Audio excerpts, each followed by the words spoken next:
Hello, this is Tasman Caldestall, the Assistant State Coordinator of National History Day in Wisconsin. Today, I'll be walking you through what to expect when you visit the Wisconsin Historical Society with your class. The Wisconsin Historical Society is located at the center of the University of Wisconsin-Madison campus. WHS has an incredible amount of programs, museums, and resources for visitors. This building actually contains the second largest library of North American history in the country, and the second largest newspaper collection, only beat by the Library of Congress in Washington, D.C.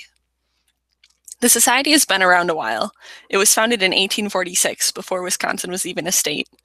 Most of the collections have to do with North American history. If your topic is North American, or especially a Wisconsin topic, you may feel overwhelmed at the amount of information available. Ask a librarian what sources you should start with. They know what to look for and are here to help you. However, if you are doing an international topic, we may not have as many sources for you to look at. If you exhaust your options at WHS after talking to the librarian and archivist, you may use a computer to search online, and the librarian can help you with this as well. There are many databases we have access to that may be helpful to you, and the librarians and archivists are familiar with National History Day. So National History Day, though there are 10,000 NHG students in Wisconsin, is just a small part of what the Historical Society does. When you are here, you will see college students studying, people researching their family history, and visitors who come from across the state and the world to use the resources here. To make sure you're using your time effectively, look up your topic in the online catalog before you get here. Go to library.wisc.edu. Type in your topic. You can do this in multiple searches. Think broadly about what words would bring up relevant sources. Select Wisconsin Historical Society on the left side of the page. For each source, click Availability. Write down the call number listed for WHS.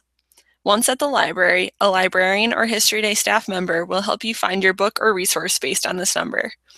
A great thing about this library is that the books are shelved based on topic, not alphabetically. If you can only find a few books online you will think will be helpful, look at the books that are around your call number once you get to the shelf. You may find something even better there that did not come up in your online search at library.wisc.edu. Since this is a library, there are a few rules we have to go over. First of all, be respectful. As I said, the Historical Society is used by people from across the world for research, and by many students as a quiet place to study. The Historical Society is also full of offices for WHS staff members. We need to remember to be quiet and respectful while in the building. Elevators in the book stacks and the main passenger elevator are kept busy throughout the day by librarians with large carts and by patrons who cannot climb the stairs, so please do not use these elevators unless you need them. Number 3 is no running. The stacks of books you're exploring may look empty, but there could be people trying to find their books just around the corner, librarians putting books away, and there are many hidden offices back there. It's also very echoey, so we will hear you if you're horsing around. And finally, do ask questions. We want this time to be useful to you, and everyone here is here to help you navigate the Historical Society.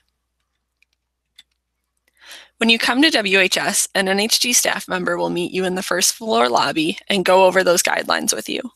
Then you'll come up to the second floor library. Pictured on the left is the library reading room. The desk in the center is where the librarians sit. You can go to them at any time and they will help you look up books or find other resources.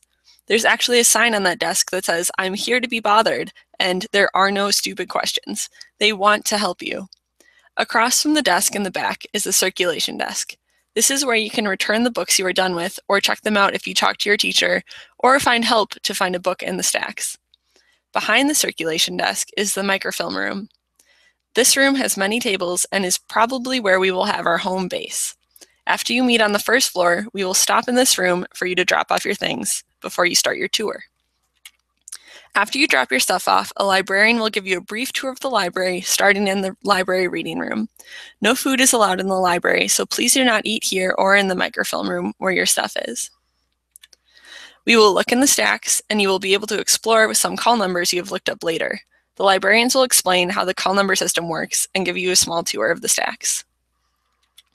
Next, we will head up to the fourth floor archives. Here, an archivist will lead you through the viewing room. These are original sources and must be handled with care.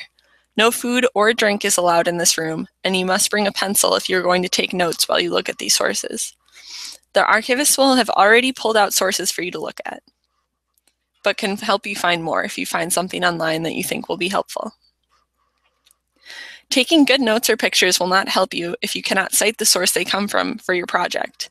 If you do not write down your citations, you won't be able to use your notes or pictures at all, and your time here will have been wasted. So be sure to keep track of the sources you're using. Listed here are some examples of what to take notes on, but you can always ask your teacher, librarian, or NHG staff member if you're not sure how to cite a resource you're working with.